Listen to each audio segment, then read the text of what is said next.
It's time for City Beat, your source for all the latest news on the city of Thompson. Only on 102.9 CHTM, your radio station. Good morning, and thank you for tuning in to this week's edition of City Beat. I'm CJ Carter, and joining me in studio is Mayor Dennis Fenske. Thank you for coming in, sir. Good morning. Now, if you have a question you'd like to ask Mayor Fenske, give us a call on the on-air line 677-8181. So to kick things off, what's been happening around the city? Well, just a little bit of a safety share. We're back into the street cleaning mode after that big snowfall, and so we're working in the Station Road area right now, so be aware of the larger sweepers and the dust that's created by that. Secondly, because of the warm weather and we're bringing more frost out of the ground. Mother Nature is bringing more frost out of the ground, so we've had a couple of water breaks, one to speak of that'll maybe hamper if you're downtown. There's a water break at the corner of the one-way and Selkirk, just behind the post office, so just be aware of the barricades that are up there. Alrighty. Now, Victoria Day long weekend starting off tomorrow. Lots of people going to be heading out of town, going camping. It's a fun weekend, but it's also a weekend to make sure that you're celebrating responsibly. Absolutely. We want to make sure that everybody's safe. They're heading out to the lakes or out onto the roads for the weekend driving. There will be, from the RCMP perspective, there'll be an increased awareness across the province in regards to check stops and checking licenses and intoxicated drivers, things like that. So make sure that you drive the speed limit and you don't drink and drive. And then secondly, from boat perspective, boat safety, obviously the lakes are open, and this is we've been around for a couple of weeks, but this is the big push this long weekend. So make sure that you have the proper number of PFDs on your boat. Make sure that your motors are in good working order, and that you tell someone where you're going and when you'll be back. Absolutely. Now, quick reminder to those listening, if you have a question you'd like to ask Mayor Fenske, you can give us a call right now at 677-8181.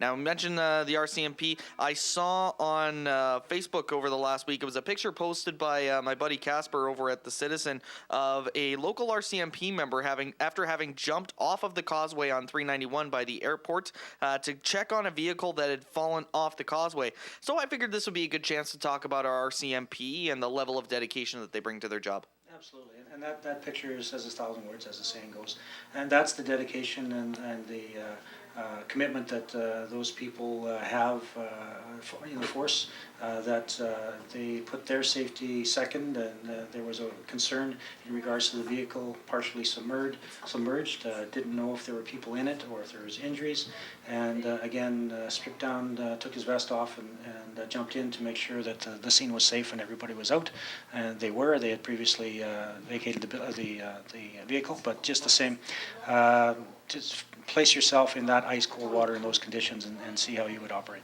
Well, that's, of course, doing their jobs to the best of their ability is always a good thing to see. Now, earlier this week, the federal government granted Nishichawayasik Cree Nation's request to recognize an area of Thompson from Deerwood Drive to Selkirk Avenue, just along Cree Road here, as reserve land. Now, what exactly does this mean? This is basically the Mystery Lake property, and the urban reserve has been in the works for the last probably 11-12 years. The application was made that long ago, and we signed a municipal services agreement with NCN, and that was the first stage. The second stage is for the application to go before the federal government, and it did way back when. And so there was a number of hurdles to get through. It's a slow process, but I want to congratulate Chief Moody and the NCN First Nation in regards to being granted urban reserve status in our community. It bodes well for economic development. It speaks to the sustainability of our community. So we look forward to working with NCN and Chief Moody and his group in regards to the development of the Mystery Lake property lands. Now, so how does the city fall into their plans for what they plan for that land? Yeah, basically the process is that previously the land was owned by an individual. It was sold to the NCN band as part of a normal transaction. They applied for urban reserve status through there's two processes that they can First Nations can receive land from the Government of Canada. Part of that process is to enter into a municipal services agreement with the municipality in question. That's the City of Thompson. We drafted that services agreement and came to an agreement on the terms and conditions. very similar to any development agreement you would have with any development within the community, except that the status of the land changes from the city of Thompson to the urban or to NCN under the Urban Reserve program. So basically, it's just a change in status of land. People in general will not see any change. They haven't seen any change in the last 12 years of them operating, so there won't be any significant change to what people see in regards to the surface, other than there will be development, and that development will follow the same rules as any other developer in our community. All right. Now, we talked last week about Fort McMurray and how businesses were getting together and making substantial donations. Schools are now getting involved as well. Ecole Riverside had 2 bake sales. They had one last week, one yesterday. And I spoke with their vice principal, Mr. McDonald, this morning, and he told me that they're still selling more at recess today, but they raised in those 2 days over $3,000 between the 2 bake sales. And there's a barbecue at Juniper School tomorrow that's also fundraising for Fort Mac. And there could be even more, but these are the ones that I know about for sure. But even nearly 3 weeks removed from the evacuation, and Thompsonites are still finding a way to continue to support Fort McMurray. For sure, and that speaks volumes to our community. It also speaks volumes to Canadians in general. As you said, the donations continue to roll in.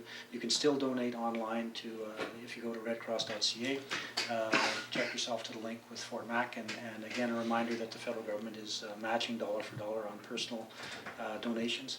And following the news, I believe that the tentative date now for some people moving back into Fort Mac to reestablish themselves is June 1st. So we wish them well with that. But I've heard a lot of stories in regards to just acts of goodness and things that everyday Canadians are doing, whether it's buying a Fort Mac evacuee lunch or paying for their gas or just giving them something that they may need. So again, Thompson's no exception. We step up every time, no matter what the event is. So I'm very proud of our residents, our school children, our teachers that are organizing the events and our businesses. So keep it going. The lines are still open. So again, redcross.ca, and link it to Fort Mac donations. Absolutely. Now, with the warmer weather, the city is resuming their spring cleanup campaign tomorrow with their business challenge. What are some details for that? Well, basically, again, the business challenge is as it is every year, challenging to clean up your business area. We still have the Cash for Trash program going on for the whole month of May. We've extended it into mid-June as well. That's $3 for garbage, $4 for recycling. And then we're continuing with the Community Day, which is, I believe, May 28th, centered out of Robin's Donuts from 1 to 4. So again, just trying to clean up our community. We have a short summer. We want to make it clean and presentable to all our visitors and to ourselves as well. So any chance you get to pick up a piece of garbage or recycle, please do so and make our community proud. Absolutely. Now, before we wrap up, was there anything else that you wanted to make mention of? Just a reminder again, May long weekend with travel. Just make sure that those that are traveling on the highway drive to the conditions of the road, watch your speed, watch your other drivers. Unfortunately, long weekends, whether it be the May long weekend or July long weekend, unfortunately there are fatalities. Statistics show that. We just want to ensure that none of us are a fatality or get injured. So just drive safe, take your time, don't be in a hurry, arrive safe and sound at your destination. Absolutely. All right, well, that does it for this edition of City Beat. Thank you again, Mayor Fenske, for joining me today. Make sure to join us every Thursday at 11:30 to find out what's happening around the city and City Hall. For 102.9 CHTM, I'm CJ Carter. City Beat will be back next Thursday morning.